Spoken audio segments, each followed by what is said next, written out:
Sunshine. Sunshine, good. And one more thing is air, just like people. Oxygen. Right.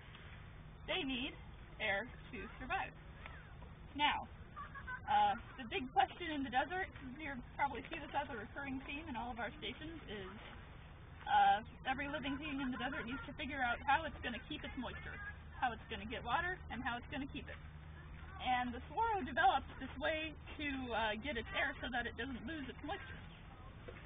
What it does is it has these tiny little pores in all of itself, and it waits until the sun goes down right about now and opens them up so that it can suck in the air.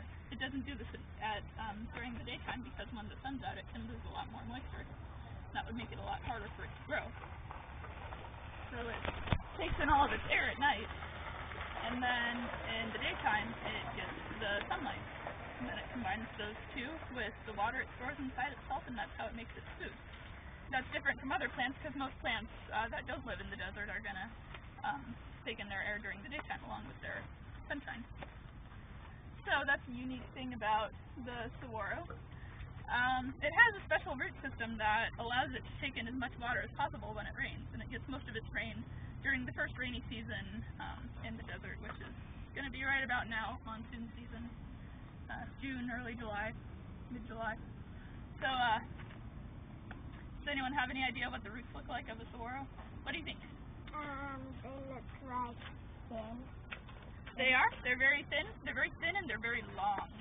Because like tree roots? Very similar to tree roots, yes.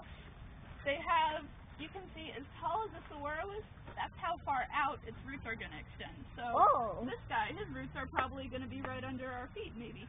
But the roots, most of the roots aren't going to go more than a foot underground. They're very, very shallow. And I can show you a picture of that. And this one. See, yoink. You can see they're really shallow. They have a single taproot in the middle that goes down maybe 2 or 3 feet, and then the rest don't go below a foot under the ground. And this way, because when it rains, the rain doesn't penetrate very far underneath the dirt. So they have that root system set up so that they can bring in as much water as possible. Sit down. Sit down. I can tell you about those. She's going to explain. Thank you. Where did I have that?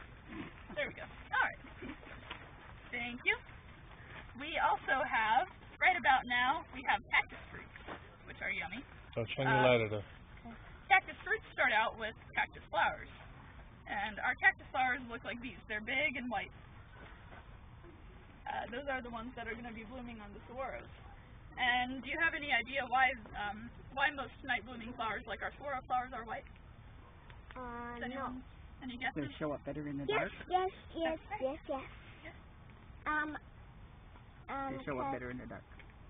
Because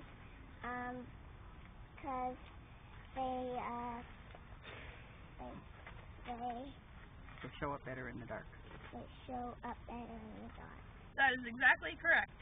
If you take a look at these big flowers right here, you can see it's a lot easier for us to see the white ones than it is for us to see the dark ones at night. And because the saguaro flowers at night, it wants as many animals as possible to see it so that they will pollinate it. When you cross-pollinate flowers, that's when the fruit starts developing. And things that pollinate our saguaro, we have a moth, like this guy. This is our hawk moth. He'll go around and pollinate saguaro flowers. There's also bats. There's also white doves. Different insects. They're all going to go around. And like pitter. What's this? This is the spines. This is why you don't stick your hand on a saguaro, because they have really long spines. They can be 1 or 2 inches long, and they're sort of a modified leaf. They're a way to keep away things that might harm the saguaro. What's this? This right One at a here. time, girls. One at a time. This is the cactus fruit. It's what's, if you look over there, you can see some more growing on top of the cactus stems. And those are the things we saw laying on the ground over there when they were falling off the cactus. Right. Those are just starting to ripen right about now. And what is that? This is what we call a cross-section of a cactus. What they did is they took a cactus and they sliced They sliced it horizontally so that we can see the insides of it. Yeah. Is that a saguaro? This is a saguaro. Right in here is where they store the water. And these little accordion pleats are really important to the saguaro because we can show you the difference. This one was taken from a living saguaro. It still has a lot of moisture in it, and the more moisture the cactus has in it, the further away these little pleats are going to be. Like an accordion. Exactly. It allows it to expand so that it can hold as much water as possible. Stars. It does look like a star. When it starts using its moisture, when it gets dried out, it'll start looking a lot more like this. The pleats get smaller and smaller and smaller together, just like an accordion. And the cactus will actually shrink around the middle. So that way, when it has the opportunity to get more water, they can expand again. How can you stand up there? How can I stand up here? On my feet? I don't know. What's this? Those are seeds. Those are the seeds that come out of this fruit.